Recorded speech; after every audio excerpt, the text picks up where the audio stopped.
ગુજરાત વિધાનસભા સત્રનો 16મી ફેબ્રુઆરીથી થશે પ્રારંભ. 17મી ફેબ્રુઆરીએ રજૂ થશે સામાન્ય બજેટ. 23 દિવસ ચાલનારા સત્રમાં કુલ 26 બેઠકો યોજાશે. તારાંકિત પ્રશ્નો માટે 5 મંત્રીઓની કમિટીની નિમણૂક.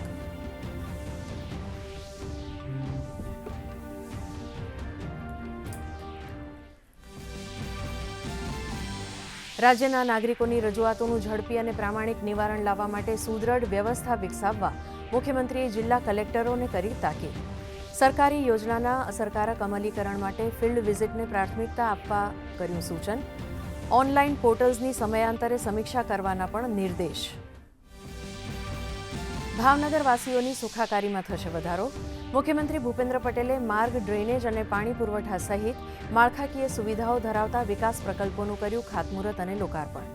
1000થી વધુ દિવ્યાંગ મિત્રોને આત્મનિર્ભર બનાવવા સાધન સહાયનું કરાયું વિતરણ.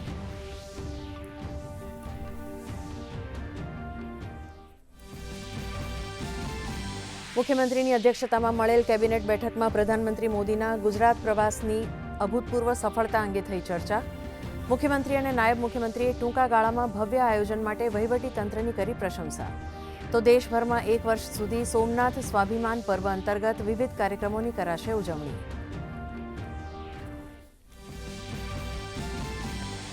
સૌરાષ્ટ્ર રિજનલ વાઇબ્રન્ટ સમિટમાં ₹5,78,000 કરોડના MOU સંપન્ન.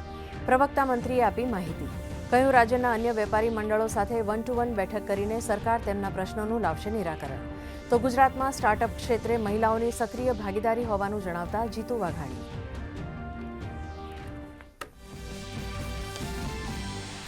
નેશનલ સ્ટાર્ટઅપ રેન્કિંગમાં ગુજરાત 5મી વખત બેસ્ટ પરફોર્મર સ્ટેટ જાહેર. તાજેતરમાં જાહેર થયેલા વર્ષ 2024ના સ્ટાર્ટઅપ રેન્કિંગમાં ગુજરાત અવ્વલ. પ્રવક્તા મંત્રી જીતુ વાઘાણીએ કહ્યું, રાજ્યમાં અત્યારે 16,000થી વધુ સ્ટાર્ટઅપ્સ કાર્યરત.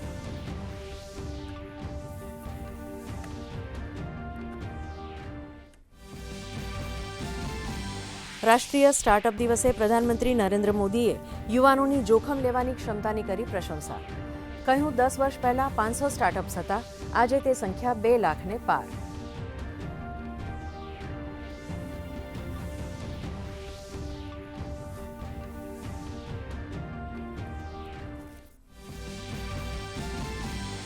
મહારાષ્ટ્ર નગર નિગમની ચૂંટણીમાં મહાયુતિ મહાવિજય તરફ. 29 નગર નિગમમાંથી 25 ઉપર મહાયુતિ આગળ. મુખ્યમંત્રી દેવેન્દ્ર ફડણવીસે કહ્યું, ભાજપે વધુ એકવાર રચ્યો ઇતિહાસ. ભાજપમાં પણ ભાજપના કાર્યાલય ખાતે ઉજવણીનો માહોલ.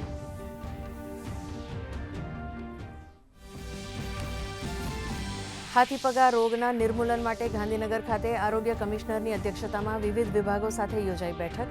ભરૂચના નેત્રંગ, નર્મદાના નાંદોદ અને દેડિયાપાડા તેમજ ડાંગ જિલ્લાના વઘાઈ તાલુકામાં 10થી 12મી ફેબ્રુઆરી દરમિયાન સામૂહિક દવાઓનું કરાશે વિતરણ.